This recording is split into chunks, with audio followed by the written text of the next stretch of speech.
This is The Creative Way on the Jefferson Exchange. I'm Vanessa Finney. Every fall, the prestigious Banff Mountain Film and Book Festival is presented in the Canadian town of Banff. Shortly afterward, the film festival world tour kicks off with stops in over 600 communities and more than 40 countries across the globe. This weekend, it stops at the Cascade Theater in Redding, California, with documentaries that analyze current environmental issues, give audiences exhilarating looks into action sports, and celebrate achievements in outdoor storytelling and filmmaking worldwide.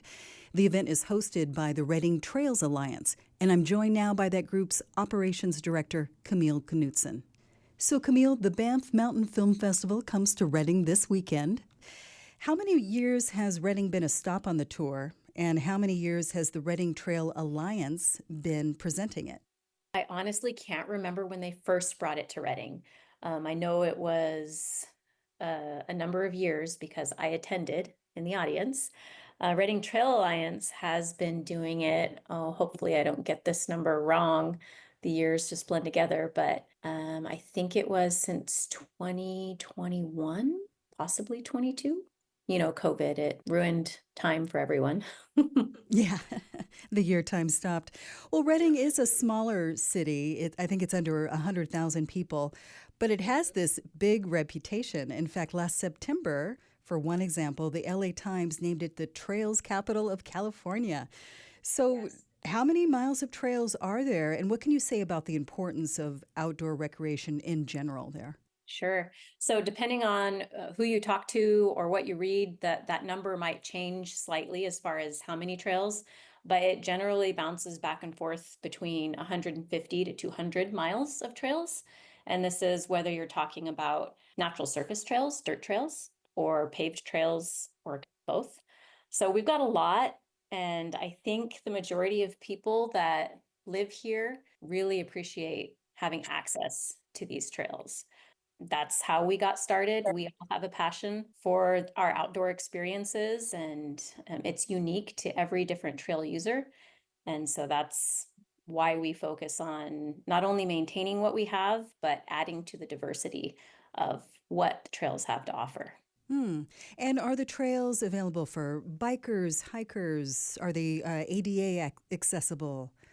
Yeah, so most of our trails are multi-use. So it's shared use between hikers, bikers, equestrians. There's a few ADA approved paved trails, but none that are official in that sense on the dirt yet. So, getting back to the festival, wherever the Banff tour stops, and it goes all around the world, it's a big deal, especially for all the outdoor enthusiasts in the area. And cities all have their unique presentations of it. So, what are some of the hallmarks of your event in Reading? So Reading has a reputation for having a very boisterous audience. And that's what makes this event fun too, is not only the films, but it gathers together over 900 people from different backgrounds that just appreciate the outdoors. And it ends up being a hit every time. Yeah, it gets better and better every year. Okay.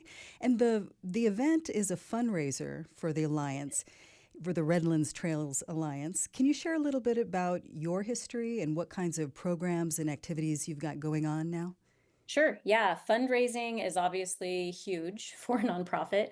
Events make up just over 50% of our annual revenue. And this Banff Mountain Film Festival World Tour is our second largest fundraiser of the year. So that's huge. If we sell out, we can bring in anywhere upwards of 17,000. Mm. And a lot of people might not realize how expensive maintaining trails or planning and building trails are. So just this event alone wouldn't necessarily build a mile of trail. It says a lot about the biking and, I guess, hiking community in Reading that during the 2018 car fire, I was reading about this, you were constantly getting calls about when the local trails would open. Yeah, Talk about the devastation that fire caused to the trails and the recovery process. I'm so glad you asked that. Yeah, people, it's a mental health thing. People wanted to be able to get outside back on those trails right away. And I'm sure you read that quote that the fires were literally still smoldering when people were asking, when can we ride the trails again? So it's important to our community. Um, and then as far as the impact that fire had, this was really eye-opening for us because here we are 7 years later, and we're still dealing with the maintenance impacts. 90% of our trails were in that fire scar. So we're constantly having trees fall across the trail that have been burned. You would think, after a couple years, maybe they've all fallen. We're good now. Not the case. They're still falling all the time. And without those established trees, we've seen an unprecedented amount of brush and weed growth. So we spend a lot of time ourselves and our volunteers just trimming so that the trails can stay open.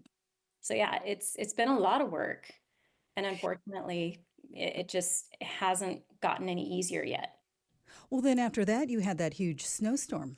Yeah, yeah, that brought down a lot of trees, so that was good. It got a big chunk of them out of the way. But yeah, the integrity of the trails themselves, though, surprisingly, have been okay. It's just keeping them open.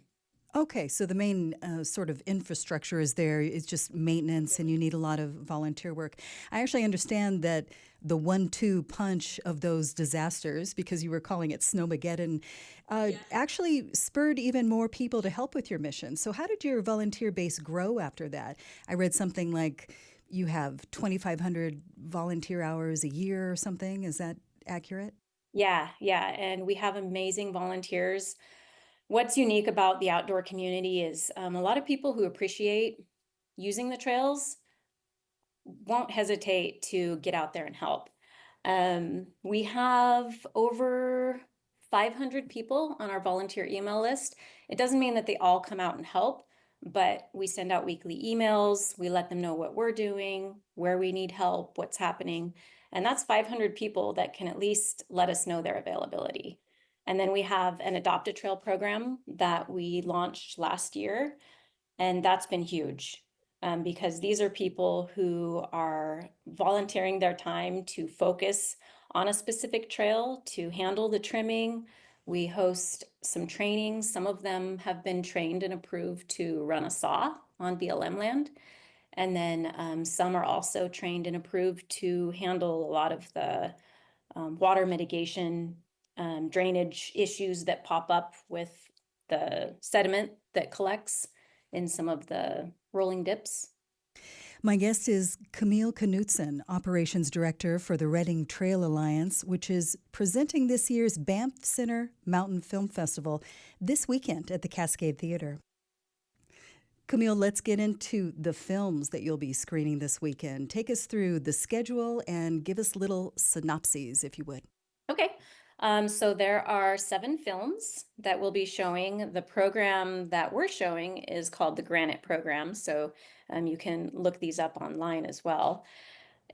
The films vary in length. The shortest one is 7 minutes. The longest is 36 minutes.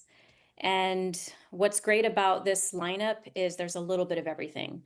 There's a mountain biking film, there's rock climbing, there's skiing, there's what I could describe as midlife crisis fort building.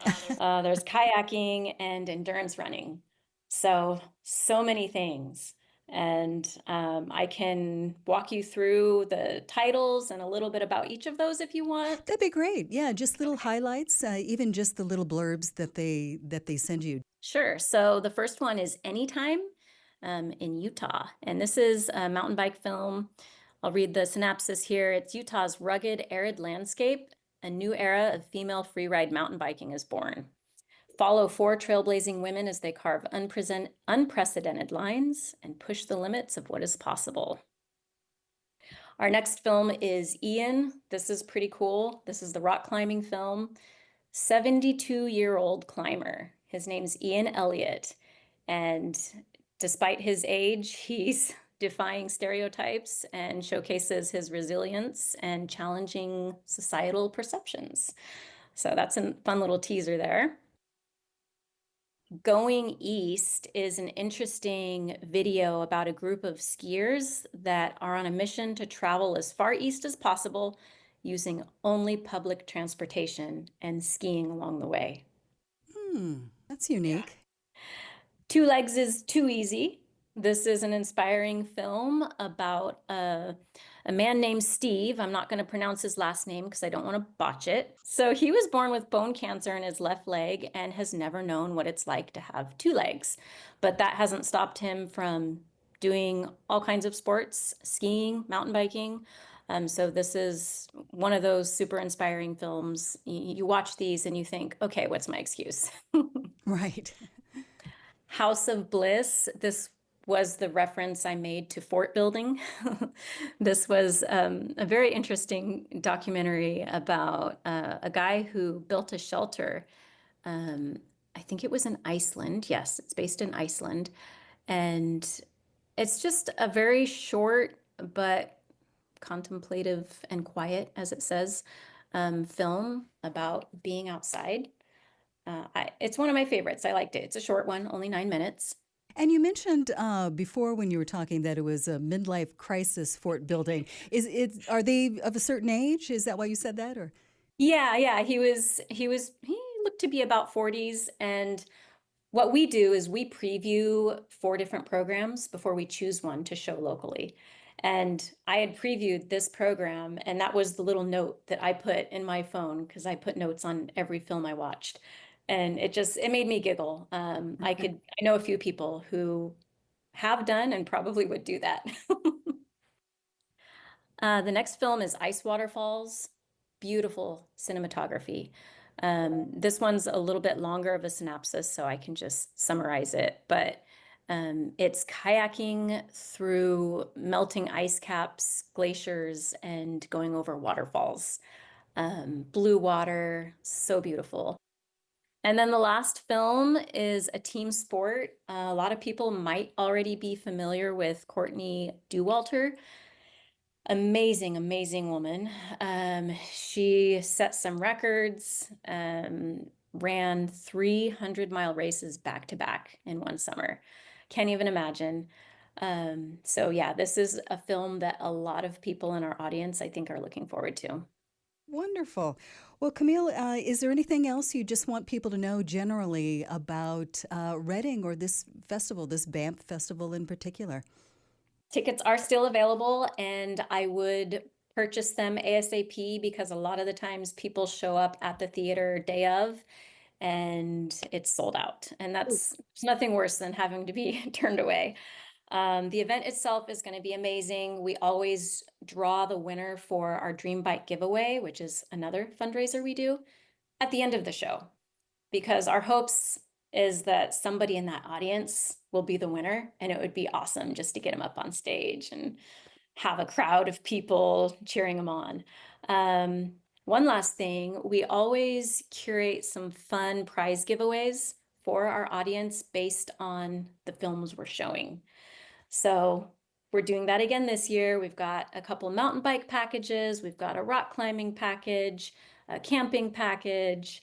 Am I missing? Oh, we've got a stand-up paddleboard we'll be giving away. So we like to be able to give back to our community for supporting Yeah. us. And also at the same time with those packages, hopefully inspire them to get out and explore with their different adventures. So everyone wins. It sounds like a wonderful event. There's inspiring adventure films and a chance to win some fun prizes too. Well, I wish I could be there this weekend myself. Best of luck with your event. It was great talking with you, Camille. Okay, well, thank you, Vanessa. I really appreciate it. You've been listening to The Creative Way on the Jefferson Exchange. I'm Vanessa Finney, and my guest today was Camille Knudsen of the Reading Trails Alliance, which is once again hosting the Banff Film Festival World Tour. You can listen to more episodes of The Creative Way at jeffexchange.org and subscribe wherever you listen to podcasts.